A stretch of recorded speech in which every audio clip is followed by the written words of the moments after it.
Nous sommes sur le boulevard du bord de mer à Libreville, un endroit sympathique que vous connaissez ou que vous reconnaissez certainement à l'image, en compagnie de l'un des membres de l'amicale des anciens élèves du lycée technique national Omar Bongo de Libreville, un lycée mythique qui a vu beaucoup de cadres passer, et ces cadres veulent certainement rendre ce qui leur a été donné aux plus jeunes.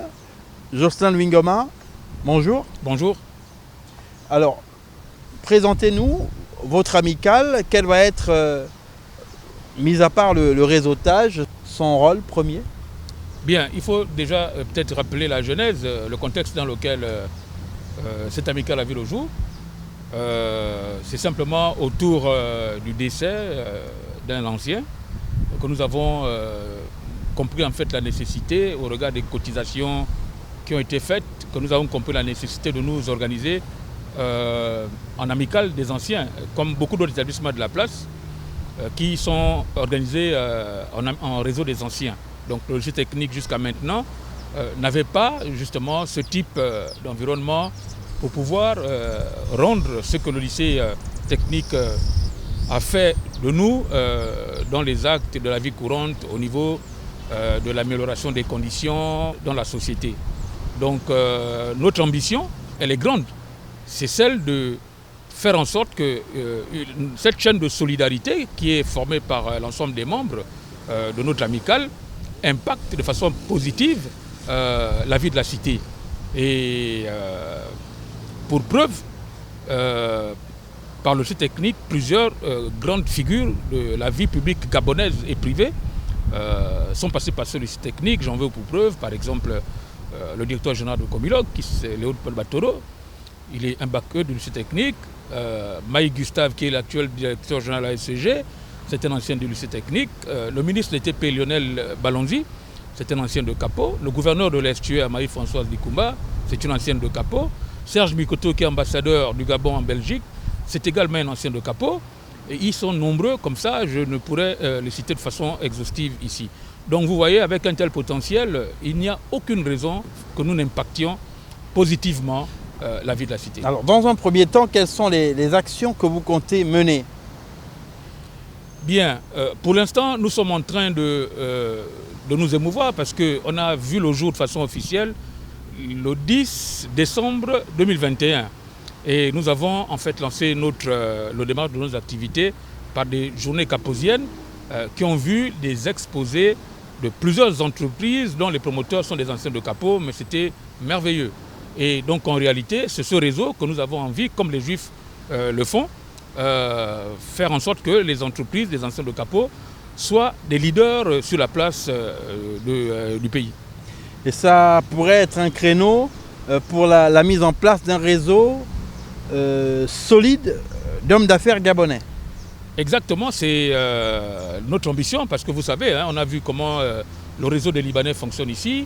Et tous les étrangers d'ailleurs, ils ont pris en otage l'économie de ce pays parce qu'ils sont organisés en réseau.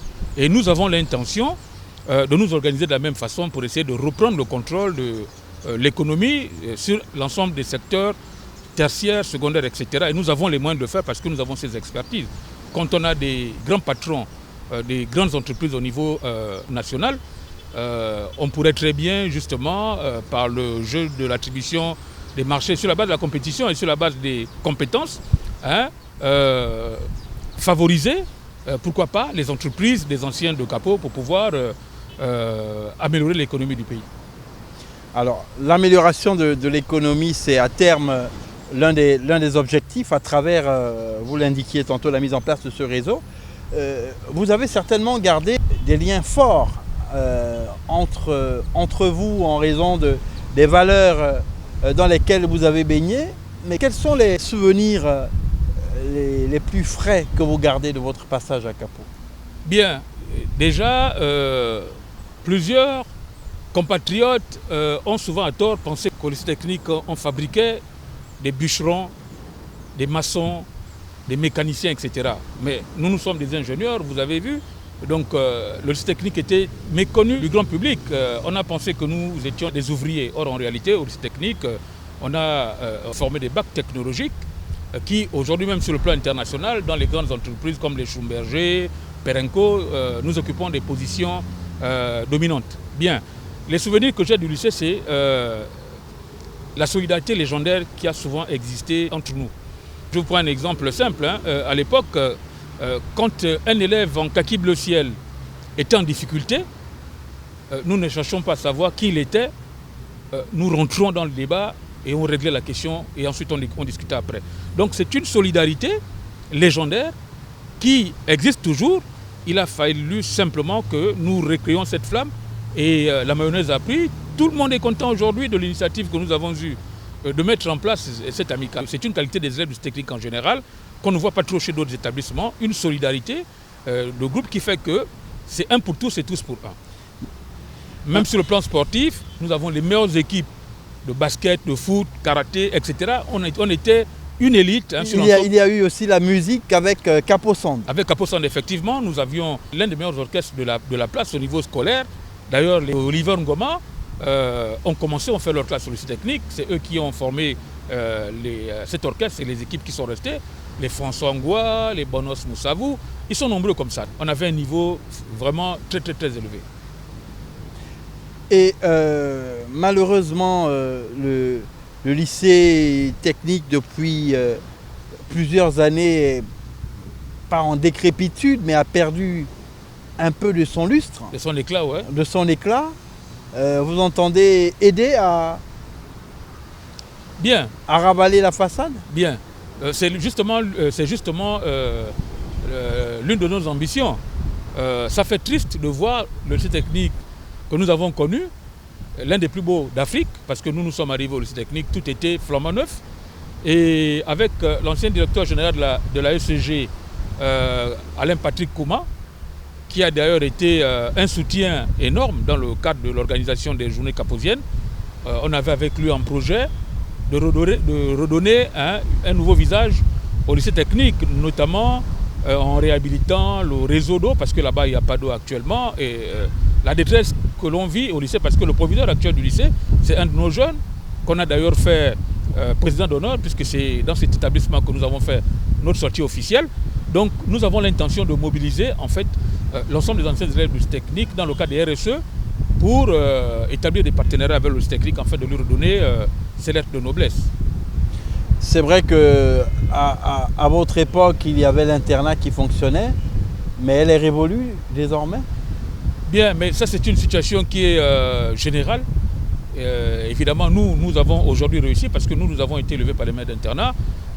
Il y avait une certaine rigueur qui fait qu'aujourd'hui, vous voyez la différence entre nous et les générations qui viennent. Les générations qui viennent manquent de maturité parce que simplement, ils n'ont pas connu cette formation en dehors du milieu familial où on est dans un autre environnement. On a été obligé de gérer les susceptibilités d'horizons différentes. Et ça fait de nous en fait les hommes responsables que nous sommes devenus aujourd'hui parce qu'on a été autonome depuis la 6e.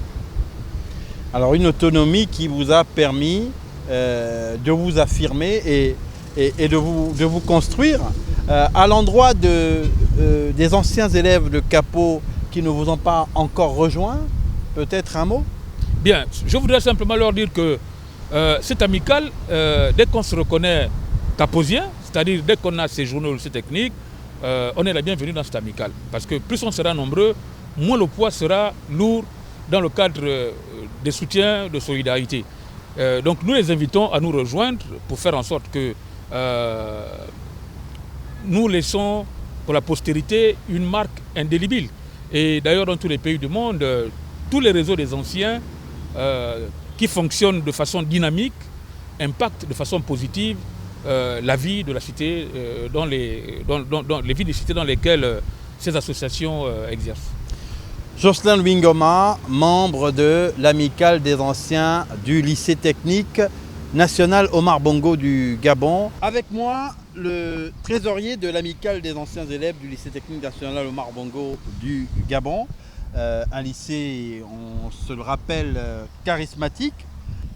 Suite à la demande du président actuel, donc M. Louis Jocelyn Ngoma, Jos, ayant constaté que nous sommes beaucoup des anciens lycées techniques un peu épars dans Libreville et que la solidarité que nous avions à l'école pendant que nous étions encore au lycée était quelque chose qu'il a voulu remettre en place. Il a décidé comme ça, il dit qu'on va lancer l'appel et on s'est retrouvés 3 ou 4 personnes et le président a lancé l'appel et tout le monde a adhéré. On s'est dit, comme partout ailleurs, le réseau permet de... Je prends l'exemple du Gabon. Quand vous avez un ministre de l'Éducation nationale qui est issu du lycée technique, je pense qu'il est à même, et la meilleure personne pour s'occuper des défauts ou bien des aléas qu'il peut avoir au niveau du lycée technique. Parce que c'est quelqu'un qui serait passé par le lycée technique et je crois qu'il serait mieux placé pour orienter, pour faciliter les actions en faveur du lycée technique. Parce que je ne vais pas vous cacher, si vous passez actuellement au lycée technique, vous serez déçus, pour nous qui sommes les anciens. Le lycée technique est délabré, la piscine hors d'usage, le stade en lambeaux, les bâtiments déglingués, enfin tout est cassé. Donc il va falloir raballer la il faut façade. Raballer, il faut faire en sorte que parmi les directeurs, donc les grandes personnalités que nous avons dans le réseau, à un moment donné, on va pas se mettre à la place de l'État, bien sûr, mais de temps en temps, une petite action, ravalement d'un bâtiment, des rames de papier, de l'encre, une photocopieuse, des petits besoins comme ça qu'au sein de l'association, on peut apporter à l'établissement. Une amicale qui a été mise sur les fonds baptismaux en décembre 2021 et qui entend participer à redorer le blason du lycée en question et bien entendu qui entend contribuer à l'essor d'une certaine économie dirigée par des capitaines d'industrie gabonais. Merci de nous avoir suivis et très bonne suite de programme sur Proximité Web TV.